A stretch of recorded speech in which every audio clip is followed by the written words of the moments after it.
கோட்டு போட்டுட்டு வந்தார், டிஃபன் எடுத்து கையில் எடுத்து வந்தார், வாட்ச் கட்டிட்டு வந்தார், செஸ்ஸு விளையாடினார்.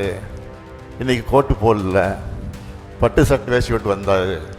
இதெல்லாம் இன்றைக்கு செய்திகளாக வந்து கொண்டிருக்கிறது. இன்றைக்கு உங்களை பற்றி, உங்கள் ஆட்சியை பற்றி வரக்கூடிய செய்திகளை படியுங்கள்.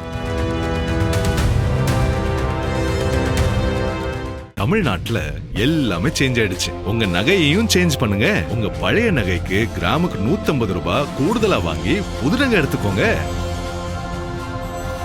அதே கம்மி சேதாரம் தான் உங்க லலிதால மட்டும்தான்.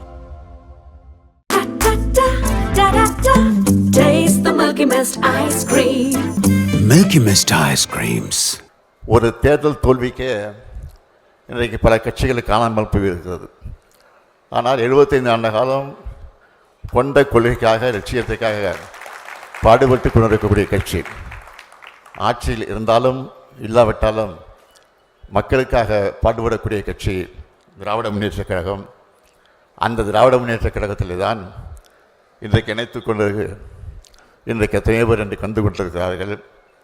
நம்முடைய ஆட்சியை பற்றி, இன்றைக்கு இருக்கிற ஆட்சியை பற்றி சொல்ல வேண்டும் என்று சொன்னால் ஒன்றை மட்டும் நான் சொல்ல விரும்புகிறேன். சோஷியல் மீடியா இன்றைக்கு எந்த அளவுக்கு பரவி கொண்டிருக்கிறது உங்களுக்கெல்லாம் தெரியும்.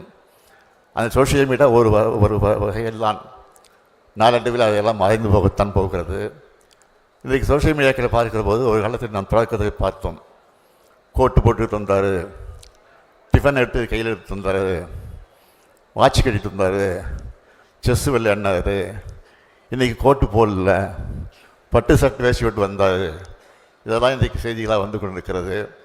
அவைகளெல்லாம் மறைந்து நாட்டில் நடைபெறக்கூடிய அக்கிரமங்களெல்லாம் இன்றைக்கு செய்திகளாக வந்து கொண்டிருக்கிறது.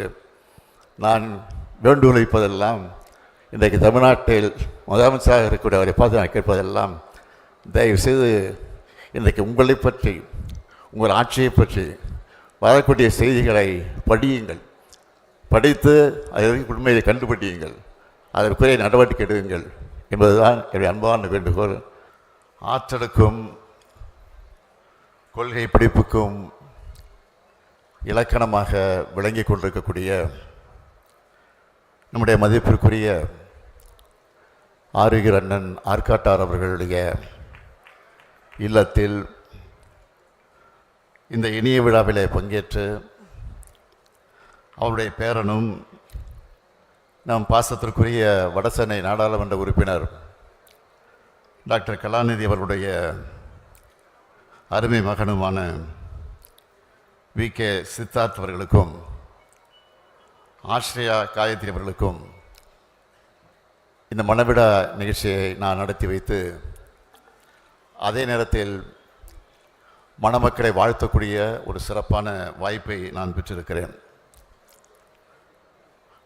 அறிஞர் அண்ணா மீது பற்று கொண்டு, அவரை தொடர்ந்து நம்முடைய தலைவர் கலைஞர் அவர்கள் மீது அன்பு கொண்டு அண்ணன் ஆற்காட்டார் அவர்கள் இந்த இயக்கத்தில் இதனை ஒப்படைத்து கொண்டு, இன்றளவும் இந்த இயக்கத்திற்கு விசுவாசமாக, துணையாக, ஆலோசகராக, எங்களை போன்ற இளைஞர்களுக்கு ஒரு வழிகாட்டியாக அண்ணன் ஆற்காட்டார் அவர்கள் விளங்கி கொண்டிருக்கிறார்கள். துவக்க காலத்தில் அண்ணன் ஆற்காட்டார் அவர்கள் மின்துறையில் ஒரு ஊழியராக பணியாற்றி, அதற்கு பிறகு அந்த மின்சாரத்துறையினுடைய அமைச்சராக பொறுப்பேற்கக்கூடிய அளவிற்கு உயர்ந்து அவர் இந்த இயக்கத்திற்கு பெருமை சேர்த்திருக்கிறார்கள்.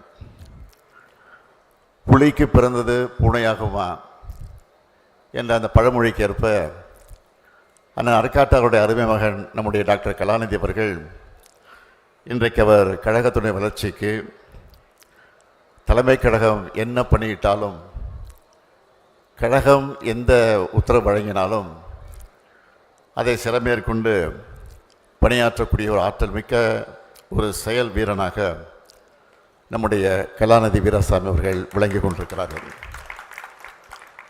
தொலைக்காட்சியில் விவாதத்தில் பங்கேற்பதாக இருந்தாலும் சரி, நம்முடைய கனிமொழி சொன்னது போல், டி.ஆர். பாலு சொன்னது போல், நாடாளுமன்றத்தில் ஏற்படக்கூடிய அந்த கூட்டத்தில் விவாதங்களை பங்கேற்கக்கூடிய அந்த சூழ்நிலையாக இருந்தாலும் மிக சிறப்பாக அந்த பணியை நிறைவேற்றுகிற ஒரு மக்கள் சேவகனாக அவர் விளங்கி கொண்டிருக்கிறார். இங்கே தம்பி உதயநிதி பேசுகிற போது சொன்னார், எனக்கு துணையாக தலைவர் கலைஞருக்கு எப்படி துணையாக இருந்தாரோ இன்றைக்கு நமக்கெல்லாம் துணையாக நான் அருக்காட்டாளர்கள் இருந்து கொண்டிருக்கிறார்கள். இன்னும் சொல்ல வேண்டும் என்று சொன்னால், எனக்கு ஒரு வருஷம் என்னோடு இருந்து எனக்கு பக்கபலமாக இருந்து அவர் பல அறிவுரைகளை ஆலோசனைகளை எல்லாம் எனக்கு ஒவ்வொரு நாளும் வழங்கியிருக்கிறார். எங்கே என்று கேட்டால் சிறைச்சாலையில் 1976 நாங்களெல்லாம் கைது செய்யப்பட்டு நிசா சட்டத்தின் கீழ் கைது செய்யப்பட்டு ஓராண்டு காலம் சிறையில் இருந்தபோது அண்ணன் ஆற்காட்டார் அவர்களும் எங்களோடு இருந்தார்கள். சிட்டிபாபு அவர்கள் எந்த அளவுக்கு கொடுமைகளுக்கெல்லாம் ஆளாக்கப்பட்டார் என்பது உங்களுக்கெல்லாம் தெரியும். அவர் மறைவதற்கு என்ன காரணம் என்பதும் உங்களுக்கு புரியும். அது பற்றிலாம் நான் இந்த மனவிழா நிகழ்ச்சியை பேச விரும்பலை. ஆக அப்படிப்பட்ட கொடுமைகளெல்லாம் சென்னை சிறைச்சாலையில் நடைபெற்றது. அந்த கொடுமையிலையும் தன்னை ஈடுபடுத்தி கொண்டு அதில் சிக்கி தவித்தவர் தான் அண்ணன் ஆற்காட்டார் அவர்கள். அதை பற்றியெல்லாம் கொஞ்சம் கூட கவலைப்படாமல் இன்னும் வெளிப்படையாக சொல்ல வேண்டும் என்று சொன்னால், நானெல்லாம் சிறையில் நிம்மதியாக தெம்போடு திராணியோடு இருந்தேன் என்று சொன்னால் அதற்கான ஆற்காட்டார் தான் காரணமாக இருந்தார் என்பதை நான் இந்த நேரத்தில் பெருமையோடு சொல்ல விரும்புகிறேன். ஆக இன்றைக்கும் என்னுடைய கையில் விசா தழும்பு இருக்கிறது. அதேபோல் நான் ஆற்காட்டார் அவர்கள் இன்றைக்கும் ஒரு காது கேட்க முடியாத நிலை ஏற்பட்டிருக்கிறது. சிறையிடப்பட்ட அந்த கொடுமையை தாங்கிய காரணத்தால் தான் அந்த நிலைமைக்கு ஆளாக்கப்பட்டார். எனவே தான் தலைவர் கலைஞர் அவர்கள் அண்ணன் ஆற்காட்டார் அவர்கள் அடிக்கடி சொல்லுகிறது, வைரம் வாய்ந்த ஒரு தொண்டன் அண்ணன் ஆற்காட்டார் என்று பல நேரங்களில் சொல்லியிருக்கிறார். தலைவரிடத்தில் மட்டுமல்ல, பொதுச் செயலாளராக இருந்து வரைந்த நம்முடைய பேராசிரியர்களிடத்திலும் நன்மதிப்பு பெற்றவராக விளங்கியவர் நம்முடைய அருமையான ஆற்காட்டார் அவர்கள். அவர் பொருளாதார பதவியை எப்படி வைத்தாரோ அந்த பொறுப்பை நான் ஏற்றுக்கொண்டு பொருளாளராக இருந்தேன். அந்த பொருளாதார பதவியிலிருந்து இன்றைக்கு உங்களால் ஏற்றுக்கொண்டிருக்கக்கூடிய ஒரு தலைமை தொண்டனாக இந்த இயக்கத்துடைய தலைமை தொண்டன் சொன்னால் திராவிட முன்னேற்ற கழக தலைவராக இன்றைக்கு நான் பொறுப்பை ஏற்றிருக்கிறேன் என்று சொன்னால் அதெல்லாம் அவருடைய வழிகாட்டி தான் என்பதை நேரத்தில் நான் பெருமையோடு சொல்ல விரும்புகிறேன். ஒரு மாநில கட்சி எப்படி இருக்க வேண்டும் என்பதற்கு எடுத்துக்காட்டாக நம்முடைய திராவிட முன்னேற்ற கழகம் வழங்கி கொண்டிருக்கிறது என்பதை மாத்திரம் எடுத்து சொல்லி, நம்முடைய கலாநிதி வீராசாமி அவர்கள் தம்பி உதயநிதி சொன்னது போல அமைதியானவர், அடக்கமானவர், எந்த பணியை கொடுத்தாலும் தட்டாமல் செய்யக்கூடிய ஆற்றலை கொண்டவர். அவர் படாப்படுத்துவது இல்லாமல் அமைதியாக எந்த காரியம் செய்யக்கூடிய நிலையில் இருக்கக்கூடியவர். அவருக்கு நான் தினத்தினுடைய வாழ்த்துக்களை பாராட்டுக்களை தெரிவித்து, இன்றைக்கு மணக்கோலம் கொண்டிருக்கக்கூடிய மணமக்கள் எல்லா வகையிலும் சிறப்புகளை பெற்று புரட்சி கவிஞர் பாவேந்தர் பாரதிதாசன் எடுத்து சொல்லியிருக்கக்கூடிய வீட்டிற்கு விளக்காக நாட்டிற்கு தொண்டராக இருந்து வாழுங்கள் வாழுங்கள் வாழுங்கள் என வாழ்த்தி விடைபெறுகிறேன். நன்றி, வணக்கம்.